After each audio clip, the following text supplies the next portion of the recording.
We were chatting earlier on about looking back to, was it 2010 when we were in Sweden? Yeah.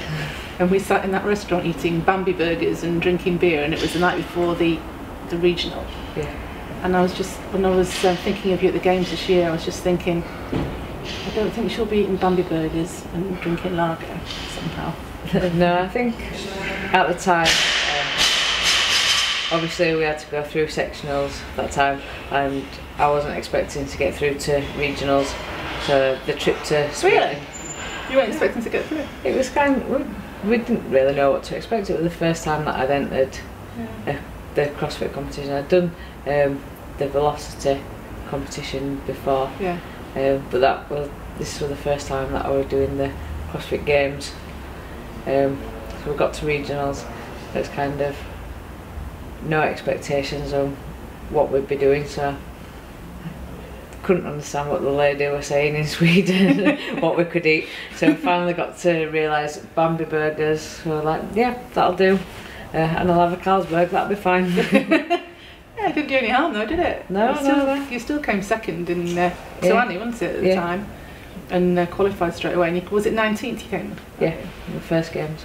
So how did you find it then?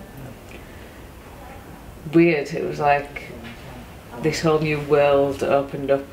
I was just this little dot floating around. Obviously some of the people already knew each other from competing before or training with each other.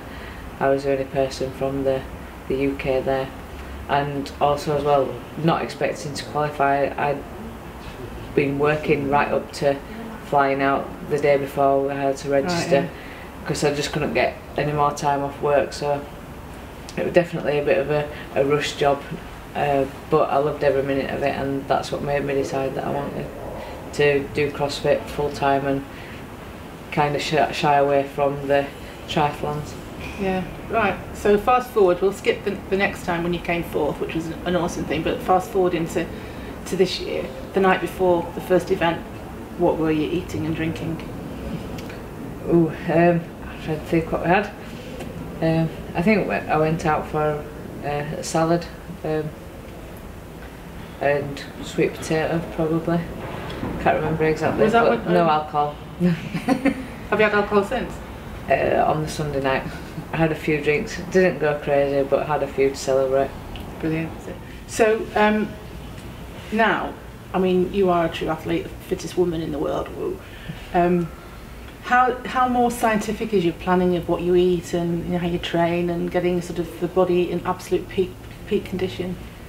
I think now my diet is pretty nailed on. I just try to eat as clean as I can, but make sure that I'm getting enough in to fuel me while I'm training. I think that's probably harder while you're competing, because they are such long days, so it really is important then to make sure that you're getting the right food in.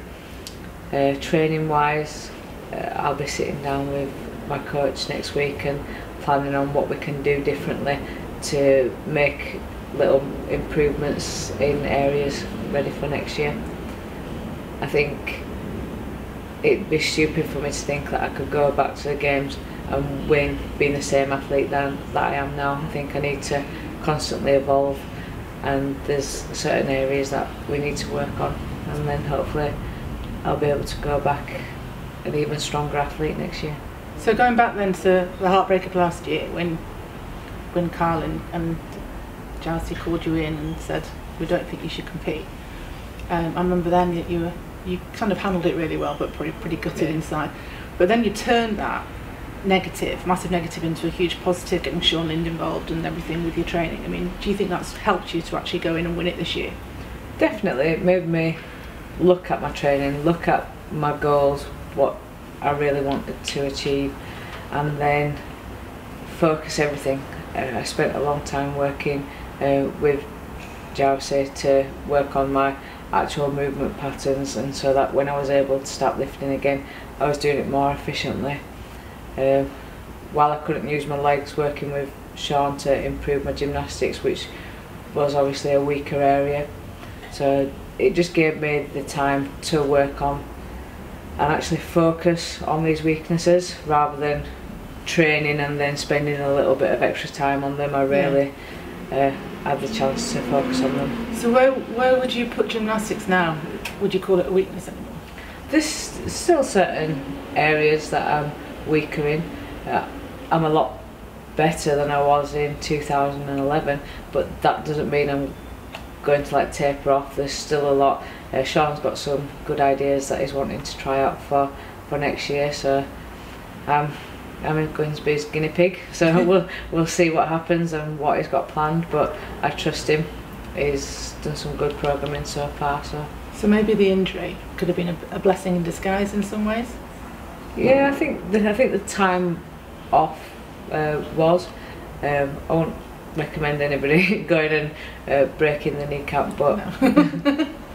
Not deliberately anyway. No.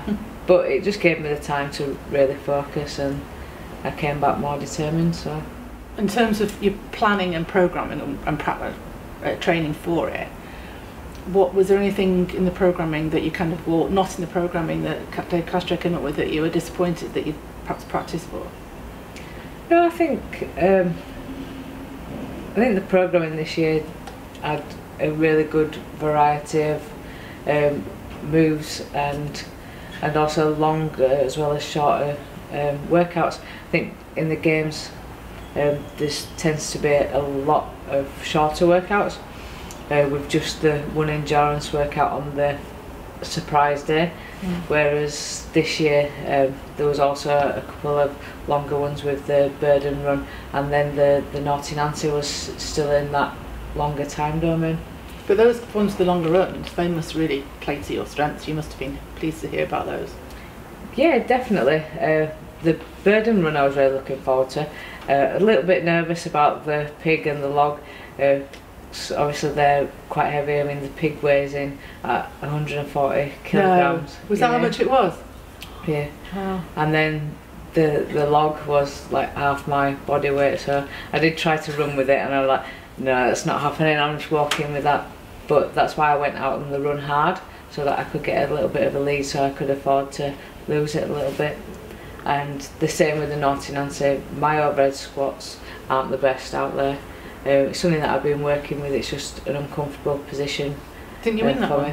Came second. Right. Yeah. So but I knew that I could push it hard on the run, and I surprised myself that all the rounds I kept them. I only broke the overhead squats once every round. So that was heavy as well, wasn't it? So I was pleased with that. What did that weigh? £95, so it's like 43. Yeah, brilliant. And the half marathon. What was that all about? That was definitely a mental test, because I think if you're out there running a half marathon, you're seeing lots of different things, so you can keep yourself occupied. You're running with others, you can see if somebody's in front of you, so you run to try and catch them, or you can see where other people are. But this, you're just sat on a rower staring at a screen for an hour and a half. Yes. What was your time? 1:27. Yeah, an hour and a half. Yeah, that must have just been soul destroying, I would have thought. And that's like your first day? Yeah. But anyway, you won, that was amazing. So, job done. Was that Thursday? That was on the Wednesday. So then you had Thursday off? Yeah. And did you rest? Yes. Just tried to flush all the lactic acid out of the body, just get moving. We had to go for orientation of the grounds, and we had media on that day, so we couldn't completely rest, which would have been nice, but I had treatment and just tried to relax as much as we could do, ready for Friday.